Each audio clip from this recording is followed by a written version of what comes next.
Assalamu alaikum everyone. I am Dr. Sophia Osama and welcome to Pediatric Lecture Series. Today we will be covering important concept related to herpes simplex virus in a structured and easy to understand way, helpful for medical students and pediatric colleagues.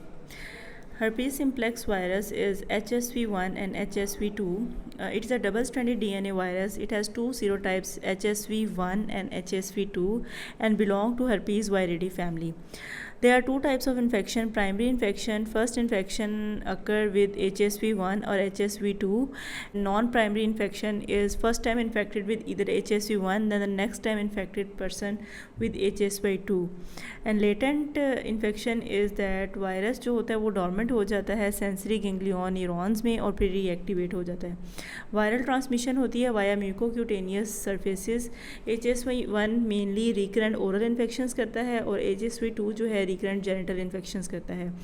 It's pathogenesis is enters via mucous membrane mouth और genital से replication at the entry site और infect करता है sensory root ganglion को. Viraemia occurs in immunocompromised and malnourished children. Neonatal herpes में maternal to fetal transmission होती है. 25% pregnant women HSV2 positive होती हैं और 2% जो होती हैं वो एक्वायर करती हैं ड्यूरिंग प्रेगनेंसी. पेरीनेटल प्रेजेंटेशन जो है वो इम्पोर्टेंट होती है. मेनली पेरीनेटली स्किन पे, आइज़ पे और माउथ पे वेजिकल्स बनते हैं.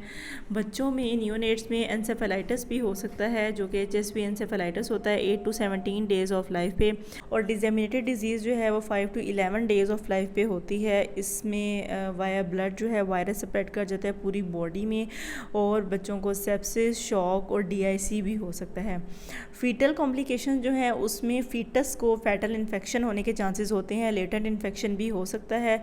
इसके अलावा न्यू बॉर्न में निमोनिया और इंसेफेलाइटिस भी हो सकता है. और ये सारी कॉम्प्लिकेशन इसलिए होती हैं क्योंकि बच्चों में इमेच्योर इम्यूनिटी होती है जो कि रिस्क को इंक्रीज़ कर देती है.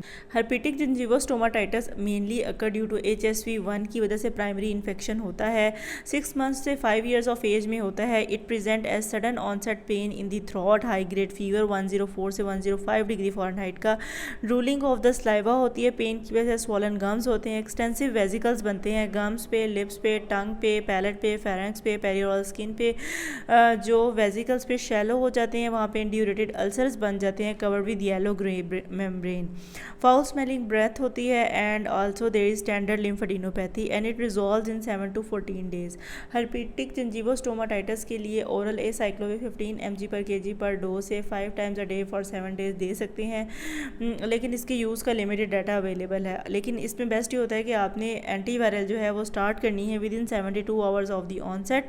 और बच्चे क्योंकि निगल नहीं सकते तो oral fluids, ice creams, cold beverages और यगर्ट जो है वो ले सकते हैं और आपने एडवाइस करने हैं.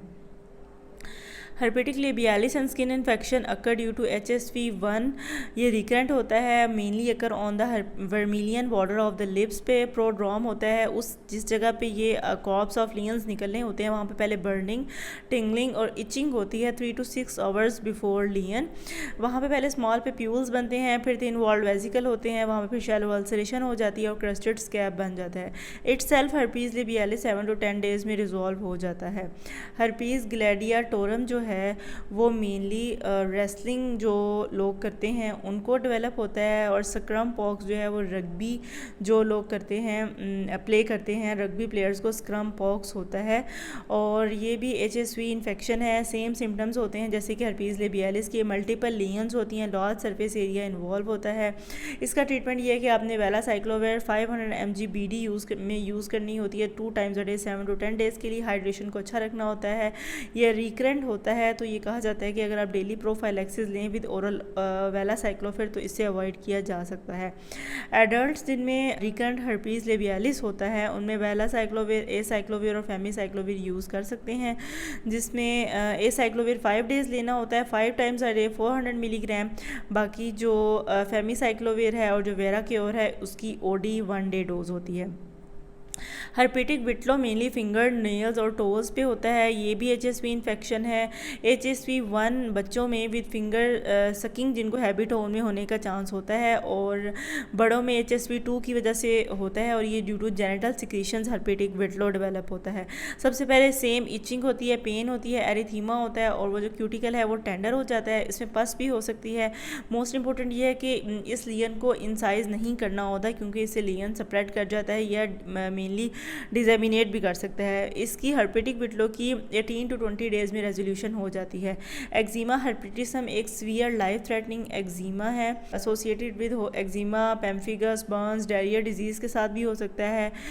माइल्ड फॉर्म में ओरल एसाइक्लोफिर 7 to 21 डेज़ के लिए देते हैं, लेकिन अगर सीरियस इन्फेक्शन हो एक्जिमा हर्पेटिसम में तो आपको IV एसाइक्लोविर देनी पड़ सकती है। एंटीवायरल ड्रग्स जो प्रोफाइलेक्टिकली हर्पीज लेबियालिस में देते हैं, ये प्रोफाइलेक्टिकली एरिथीमा मल्टीफॉर्म के होने से प्रिवेंट करता है। नियोनेटल HSV का ट्रीटमेंट प्रोटोकॉल क्या है? ओल्डर दैन नियोनेट्स जो हैं, बड़े बच्चों में आपने IV एसाइक्लोविर 10 mg/kg पर डोज देनी होती है 3 times a day, 1 hour infusion देनी होती है 21 डेज़ में। इसके साथ साथ जो कॉम्प्लिकेशंस हैं एंसेफेलाइटिस की, उसमें इंक्रीज इंट्राक्रेनियल प्रेशर को ट्रीट करना है, सीजर की मैनेजमेंट करनी है, और पेशेंट को अगर रेस्पिरेटरी कंप्रोमाइज़ हो रहा है तो इसकी भी फर्दर मैनेजमेंट करनी है। Neonatal IV acyclovir high dose में देते हैं नियोनेट्स में अगर नियोनेटल HSV हो। इसमें 60 mg/kg पर डे TDS में देते हैं। आइज और स्किन इन्वॉल्व हो तो 14 डेज़ देते हैं। CNS या डिसेमिनेटेड डिजीज़ हो तो 21 डेज़ देते हैं। लेकिन एसाइक्लोविर के लिए ये होता है कि आपने साथ न्यूट्रोपीनिया को भी मॉनिटर करना होता है। वाटर इन्वेस्टिगेशंस में आपने क्या करवाना होता है? PCR वायरल जो है ये गोल्ड स्टैंडर्ड है PCR वायरल इन्फेक्शन के लिए। इसके अलावा HSV IgG level 4 time raise होते हैं एक्टिव इन्फेक्शन में। डायरेक्ट HSV एंटीजन डिटेक्शन भी कर सकते हैं।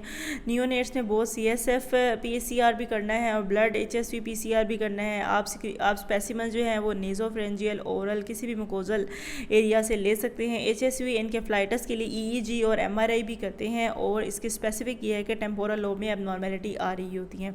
इसके अलावा अगर डिसेमिनेशन हो जाए, सेप्सिस हो जाए, तो पेशेंट्स के LFTs भी डिरेंज हो सकते हैं। Coagulopathy, thrombocytopenia and disseminated disease में भी हो सकता है।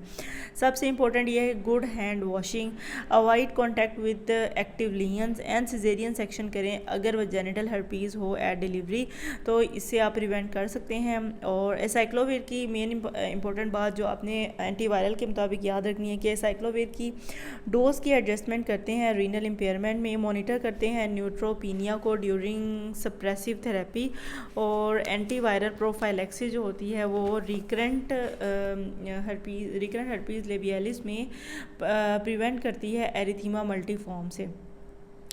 ये सारी डिजीज़ जो अभी डिस्कस की हैं उनकी एज, उनके की फ़ीचर्स और ट्रीटमेंट जो है वो है, और ये किस एज में कॉमन है, आपने कितनी डोज देनी है, ये लास्ट में जो है टेबल जो बना हुआ है इसको देख सकते हैं। ये एक रिव्यू भी है होल टॉपिक का। Thank you so much for watching and I hope this session has strengthened your understanding about herpes simplex virus and its types.